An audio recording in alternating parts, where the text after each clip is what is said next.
প্রিয় বিএ যারা থার্ড সেমিস্টারে সাপ্লিমেন্টারি এক্সাম দেবে, তোমাদের যাদের ব্যবহারিক বাংলা SEC-A2 রয়েছে, এই সাবজেক্টটি রয়েছে, আমি SEC-A1-এর অলরেডি সাজেশান দিয়ে দিয়েছি।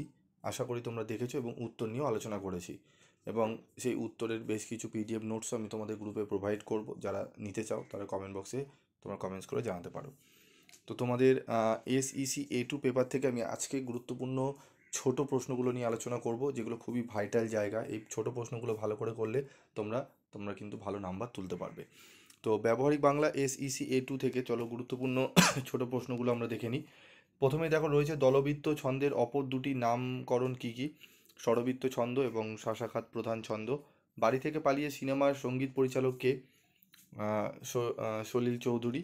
সত্যজিৎ রায়ের গোয়েন্দা ফেলুদা চরিত্রে অভিনয় করেছে এমন দুজন বাঙালি অভিনেতার নাম কি? সৌমিত্র চট্টোপাধ্যায়, সব্যসাচী চক্রবর্তী। অবসধ্বনির দুটি উদাহরণ দাও, ক এবং খ। কলাবৃত্ত ছন্দের নাম মাত্রাবৃত্ত কে দিয়েছেন? প্রবোধচন্দ্র সেন।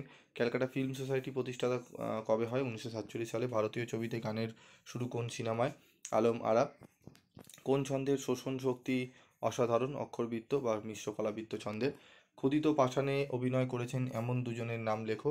সৌমিত্র চট্টোপাধ্যায়, ছবি বিশ্বাস। অপু ট্রিলজি কোন তিনটি বাংলা চলচ্চিত্রকে একত্রে বলা হয়? পথের পাঁচালী, অপরাজিত এবং অপুর সংসার। চলচ্চিত্রে অবদানের জন্য সত্যজিৎ রায়ের পাওয়া দুটি পুরস্কারের নাম কি? অস্কার এবং দাদা সাহেব ফালকে। পথের পাঁচালী সিনেমাটি কবে মুক্তি পায়? পথের পাঁচালী সিনেমাটি মুক্তি পায় 1955 সালে। দল কয় প্রকার ও কী কী? দল দুই প্রকার, মুক্ত দল, রুদ্ধ দল। দুটি যৌগিক স্বরের উদাহরণ দাও, ওই এবং ওই। রবীন্দ্রনাথের কোন ছোটলোক গল্পে ছোটলোক অবলম্বনে ছোট গল্প অবলম্বনে সত্যজিৎ রায় চারুলতা সিনেমা নির্মাণ করেন? রবীন্দ্রনাথের নষ্ট নীর। বাংলা অমৃতাক্ষর ছন্দের প্রবর্তককে? মাইকেল মধুসূদন দত্ত। ঋত্বিক ঘটক রচিত চলচ্চিত্র বিষয়ক একটি গ্রন্থের নাম লেখো। ঋত্বিক ঘটক রচিত চলচ্চিত্র বিষয়ক একটি গ্রন্থের নাম চলচ্চিত্র মানুষ বা আরও কিছু।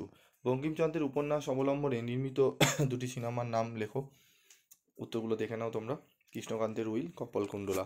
যে কোনো একজন বাঙালি মহিলা আবৃত্তিকারের নাম লেখো। ব্রততী বন্দ্যোপাধ্যায়।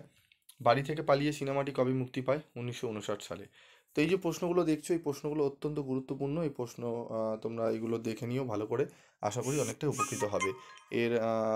আজকে যে আলোচনা হলো, এর স্টাডি মেটেরিয়াল তোমাদের আজকের যে ছোট প্রশ্ন তোমাদের গ্রুপে দিয়ে দেওয়া হবে। যারা নিতে চাও তারা অবশ্যই কমেন্ট বক্সে কমেন্ট করে জানিও, এবং বড় প্রশ্ন তোমাদের যদি সাজেশন লাগে অবশ্যই কমেন্ট বক্সে লিখে জানাবে, আমি তোমাদের দিয়ে দেবো। আজকের মতো ভিডিওটি শেষ করছি। দেখা হচ্ছে পরবর্তী ভিডিওতে।